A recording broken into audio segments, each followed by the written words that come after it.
Hello friends, welcome to your YouTube channel fintech channel में आपका बहुत बहुत स्वागत है। दोस्तों, अंडरस्टैंडिंग ऑफ स्टॉक मार्केट की सीरीज़ का आज का ये हमारा दूसरा वीडियो है। इसके पहले वाले जो वीडियो मैंने पब्लिश किया था उसमें मैंने पी रेशियो और ईपीएस के बारे में बात किया था। तो अगर आपने वो वीडियो नहीं देखा है तो आप एक बार उस वीडियो को देख लें, क्योंकि जब भी हम कोई स्टॉक परचेज करते हैं या कोई भी चीज़ ही परचेज करते हैं तो सबसे पहली चीज़ हम देखते हैं कि उसके वैल्यूएशन कैसे हैं। तो उसका आइडिया जो है आपको यहाँ से लग जाएगा। जब उसके वैल्यूएशन हमें फेयर लगते हैं तो उसके बाद हम उसमें इन डेप्थ एनालिसिस करते हैं, देखते हैं कि उसकी क्वालिटी कैसी है, उसका क्वालिटी चेक करते हैं, उसका फंडामेंटल चेक करते हैं। तो आज हम कुछ फंडामेंटल रेशियोज़ के बारे में बात करेंगे जो मेरे हिसाब से आपको जानना बहुत ज़रूरी है अगर आप किसी भी स्टॉक का फंडामेंटल एनालिसिस करना चाह रहे हैं। तो दोस्तों, वीडियो की शुरुआत करने से पहले अगर आपने चैनल को सब्सक्राइब नहीं किया है तो चैनल को ज़रूर सब्सक्राइब करें और बेल आइकन को हिट करना ना भूलें, ताकि आपसे इस तरीके का कोई भी क्वालिटी कंटेंट मिस ना होने पाए। दोस्तों, आगे फंडामेंटल एनालिसिस की जो भी वीडियोस हैं, जो भी की मैट्रिक्स के बारे में मैं आपको एजुकेशनल वीडियो बना के डालूंगा, तो वो सारी वीडियोस आपको इस प्लेलिस्ट में मिल जाएंगी। तो दोस्तों, यहाँ पे वीडियो की शुरुआत करने से पहले हम कुछ अजम्पशन लेंगे। पहला अजम्पशन है कि हमारी एक कंपनी ए है जो कि सोप के बिजनेस में कार्य कर रही है। तो कंपनी सोप के बिजनेस में जब कार्य करेगी तो वो उस प्रोडक्ट को सेल करती है। सपोज करते हैं कि उसने जो सेलिंग की टोटल, तो वहाँ पे हमें लगभग 1 लाख रुपए का टोटल यहाँ पे सेल से यहाँ पे रेवेन्यू जनरेट करती हुई कंपनी ये दिख रही है। अब यहाँ पे कंपनी ने रेवेन्यू तो इतना जनरेट कर दिया प्रोडक्ट को सेल करके, लेकिन इसके पीछे कुछ कॉस्ट भी होते हैं जो ऑपरेटिंग कॉस्ट होते हैं। तो आइए हम ऑपरेटिंग कॉस्ट देख लेते हैं कि जैसे सोप को बनाने के लिए कुछ रॉ मटेरियल की भी हमें ज़रूरत होती है। इसके अलावा इस कंपनी में कुछ एम्प्लॉयज़ होंगे, वो एम्प्लॉय कॉस्ट होता है। यहाँ पे इनका कुछ आउटलेट होगा, आउटलेट के कॉस्ट होते हैं, ट्रांसपोर्टेशन चार्ज होते हैं। तो इस तरीके के बहुत सारे कुछ ऑपरेटिंग एक्टिविटीज़ होती हैं जिनके द्वारा हम ये सोप का यहाँ पे मैन्युफैक्चरिंग कर पाते हैं और फिर उसकी सेलिंग कर पाते हैं। तो जो भी वो सारे कॉस्ट होते हैं वो ऑपरेटिंग कॉस्ट के अंतर्गत आते हैं। और हम सपोज कर रहे हैं कि यहाँ पे हमें ऑपरेटिंग कॉस्ट लगभग 50,000 रुपये का खर्चा आया। तो जब हम ये ऑपरेटिंग कॉस्ट माइनस करेंगे टोटल अर्निंग में से, या रेवेन्यू या सेल जो भी कहें, तो वहाँ हमें नेट प्रॉफिट, माफ़ कीजिएगा, नेट प्रॉफिट नहीं, ऑपरेटिंग प्रॉफिट निकल के आता है, जो कि हमने अज्यूम किया है कि 50,000 का ऑपरेटिंग कॉस्ट था। तो यहाँ ऑपरेटिंग प्रॉफिट हमारा निकल के आया 50,000 रुपये।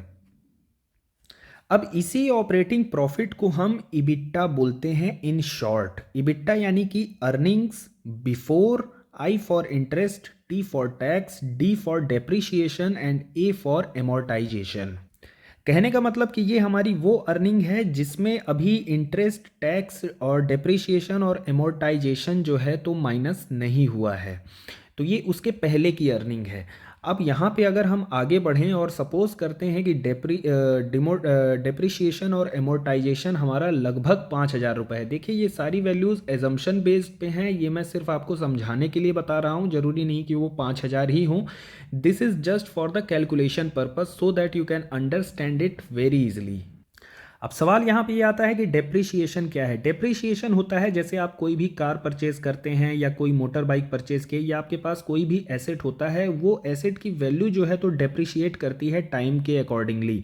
तो ये वही डेप्रिशिएशन है। वही एमोर्टाइजेशन भी डेप्रिशिएशन जैसा ही होता है, बट वो समथिंग लाइक दैट, जैसे आपका कोई पेटेंट हो गया या कॉपीराइट्स हो गया, तो उसमें जो डेप्रिशिएशन होता है उसे हम एमोर्टाइजेशन कहते हैं। तो दोनों का हम कंबाइन यहाँ पे अज्यूम कर रहे हैं कि हमारा 5,000 का यहाँ पे जो है तो ये डेप्रिशिएशन एमोर्टाइजेशन कॉस्ट लग रहा है। तो यहाँ पे जो हमारा ये 5,000 जब हम इस ऑपरेटिंग प्रॉफिट में माइनस करेंगे तो ये हमारा निकल के आता है earning before interest and tax. अब देखिए, यहाँ पे डेप्रिशिएशन और एमोर्टाइजेशन नहीं है, तो ये हो गया हमारा ईबीआईटी, जो कि हुआ 45,000 रुपये। और इसी को ही हम बोलते हैं पीबीआईटी, यानी कि profit before interest and tax. तो कुल मिला के ये जो 45,000 का अर्निंग हमें दिख रहा है या प्रॉफिट दिख रहा है, ये अभी प्योर प्रॉफिट नहीं है, क्योंकि अभी इसमें इंटरेस्ट और टैक्स का डिडक्शन बाकी है। इंटरेस्ट क्या होता है? इंटरेस्ट, जैसे फॉर एग्जांपल कि ये जो कंपनी है ये सोप बनाने के लिए ये मैन्युफैक्चरिंग कर रही है सोप का, तो सोप बनाने के लिए इसने सपोज़ कि कोई प्लांट बनाया होगा, वहाँ पे उस प्लांट को खड़ा करने के लिए इन्होंने कुछ बोरोविंग्स ली होंगी बैंक से, या कुछ उधार लेते हैं बैंक से एक इंटरेस्ट रेट पर। तो ये वही इंटरेस्ट है। तो जो भी कुछ बोरोइंग होती है, अगर कंपनी के पास कुछ डेट है, बोरोइंग है, तो उस डेट पर ये जो टैक्स लगता है ये वो इंटरेस्ट है। तो सपोज़ कि यहाँ पे हम इस इंटरेस्ट को अज्यूम करते हैं कि 10,000 का इंटरेस्ट हमारा जो लगना है, वो कंपनी ने 10,000 रुपये पे किया है। तो यहाँ 45,000 में से 10,000 माइनस हुआ, तो ये हमारा आया 35,000 रुपीज़। ये हो गए हमारे प्रॉफिट बिफोर टैक्स। अब देखिए यहाँ पे इंटरेस्ट नहीं है, अब सिर्फ टैक्स बचा। और सपोज़ करें कि हम अगर 15,000 का टैक्स दे रहे हैं, this is just for the calculation purpose. मैं अज्यूम यहाँ पे कुछ टैक्स रेट वगैरह कुछ डिफ़ाइन नहीं किया हूँ, थोड़ी सी कैलकुलेशन ईजी हो उस हिसाब से मैंने 15,000 रुपये ले लिया है। तो अगर मेरा टैक्स 15,000 रुपये का है, तो वहाँ पे मैं इस पीबीटी में अगर मैं इस टैक्स को माइनस करूँ, तो हमारा ये टोटल जो है तो वो निकल के आता है नेट प्रॉफिट, और इसे ही हम बोलते हैं प्रॉफिट आफ्टर टैक्स। तो ऑल एंड ऑल अगर हम बात करें, तो कंपनी का जो 1 लाख का यहाँ पर रेवेन्यू हमने देखा था, उस 1 लाख में कंपनी जो है तो प्रॉफिट आफ्टर टैक्स या जो नेट प्रॉफिट है, या यूं कहें कि नेट अर्निंग जो कंपनी की है, वो हमें 20,000 रुपये देखने को मिलती है। चलिए अब हम बात करते हैं कि इबिट्टा मार्जिन और ऑपरेटिंग प्रॉफिट मार्जिन क्या होते हैं और नेट प्रॉफिट मार्जिन क्या होते हैं, और इनका क्या यूटिलाइजेशन हमें देखने को मिलता है। तो इबिट्टा मार्जिन कुछ नहीं है। इबिट्टा मार्जिन जो होते हैं वो आपके इबिट्टा डिवाइडेड बाय रेवेन्यू और या फिर सेल्स होते हैं। यहाँ पे हमने देखिए इबिट्टा निकाला था, जो कि हमारे ऑपरेटिंग प्रॉफिट थे, जो कि हमारे आए थे 50,000 रुपये। तो यहाँ पे अगर मैं 50,000 डिवाइडेड बाई 1 लाख कर देता हूँ, तो ये मुझे 50%, यानी कि कंपनी का इबिट्टा मार्जिन जो है लगभग 50% देखने को मिलता है। वहीं अगर हम नेट प्रॉफिट मार्जिन निकालें, तो जो नेट प्रॉफिट था उसको हम सेल्स या फिर रेवेन्यू से यहाँ पे माइनस कर माफ़ कीजिएगा डिवाइड कर देते हैं, तो हमें टोटल जो मार्जिन निकल के आता है 20%, वो हमारा होता है नेट प्रॉफिट मार्जिन। अब सवाल ये है कि हमें इनकी ज़रूरत क्यों होती है। सपोज़ कीजिए कि ए तो एक कंपनी है ही, इसके साथ एक और कंपनी हमें कंपटीशन में देखने को मिलती है। अब कंपनी ए जो है तो वो 1 लाख की सेल्स में यहाँ पे आपको लगभग, अगर हम नेट प्रॉफिट की बात करें, तो ये यहाँ पे 20,000 रुपये प्रॉफिट जनरेट करती हुई दिख रही है। वहीं पर कंपनी बी जो है तो वो 10 लाख का फॉर एग्जांपल के लिए सेल करती है, और 10 लाख की सेल में वो आपको यहाँ पे लगभग 1 लाख रुपए का प्रॉफिट जनरेट करते हुए दिख रही है। तो अगर आदमी से नॉर्मली पूछा जाए कि कौन सी कंपनी ज़्यादा बेटर परफॉर्म कर रही है, कौन सी कंपनी का ऑपरेशनल एक्टिविटी ज़्यादा बेटर है, तो शायद आप यही कहेंगे कि ये 1 लाख कंपनी ज़्यादा अच्छी है, क्योंकि इसने 1 लाख रुपए प्रॉफिट जनरेट करके दिए हैं, काफ़ी बड़ी कंपनी है।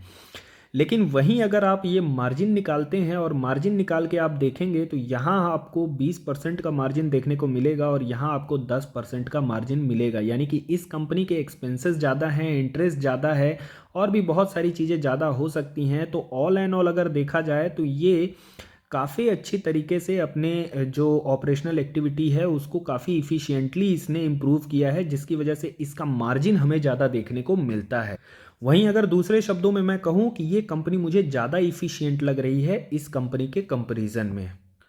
तो ऑपरेशनल इफ़िशियंसी जानने के लिए हम इबिट्टा मार्जिन का यूज़ करते हैं कि कंपनी कितना अच्छा अपना ऑपरेशनल एक्टिविटी कर रही है। वहीं ऑल एंड ऑल अगर ओवरऑल पिक्चर की बात की जाए, तो जब हम नेट प्रॉफिट मार्जिन देखते हैं, तो हम उसमें ये देखते हैं कि कंपनी कितने अच्छे तरीके से अपने रेवेन्यू का यूज़ करते हुए अच्छा एक प्रॉफिट जनरेट कर रही है। तो no doubt revenue wise, market cap wise और प्रॉफिट वाइज यहाँ पे इस कंपनी का परफॉर्मेंस ज़्यादा बेटर है। बट जिस तरीके से परफॉर्मेंस इसका देखने को मिलता है, इसकी इफिशियंसी देखने को मिलती है, तो अगर आने वाले टाइम में इसमें ग्रोथ अच्छी रही और अच्छे तरीके से ये ग्रोथ करके इतने ही रेवेन्यू जनरेट की, तो उतने रेवेन्यू में ये इससे बेटर जो है तो आपको प्रॉफिट जनरेट करके दे सकती है, लगभग 2 लाख के आसपास। ऐसे ही इसी इफ़िशियंसी के साथ अगर इसने काम किया, तो इतना प्रॉफिट ये जनरेट कर सकेगी। तो दोस्तों आज की वीडियो बस इतनी सी ही रही। अगर इसमें आपको कोई डाउट है या कोई क्वेरी है, तो आप कमेंट सेक्शन में ज़रूर पूछ सकते हैं। अगली वीडियो में जब हम आएंगे फंडामेंटल की वीडियो लेकर के, तो वहाँ हम ROE, ROC, return on asset, asset utilization factor और एसेट टर्नओवर रेशियो के बारे में बात करेंगे। तो अगर आपको वीडियो पसंद आया हो तो वीडियो को एक लाइक कीजिए और चैनल को ज़रूर सब्सक्राइब कीजिए, क्योंकि आपका हर एक सब्सक्रिप्शन मुझे इस तरीके का क्वालिटी कंटेंट आपके साथ शेयर करने के लिए मोटिवेट करता है। वीडियो को दोस्तों के साथ ज़रूर शेयर कीजिएगा। वीडियो को अंत तक देखने के लिए बहुत बहुत धन्यवाद।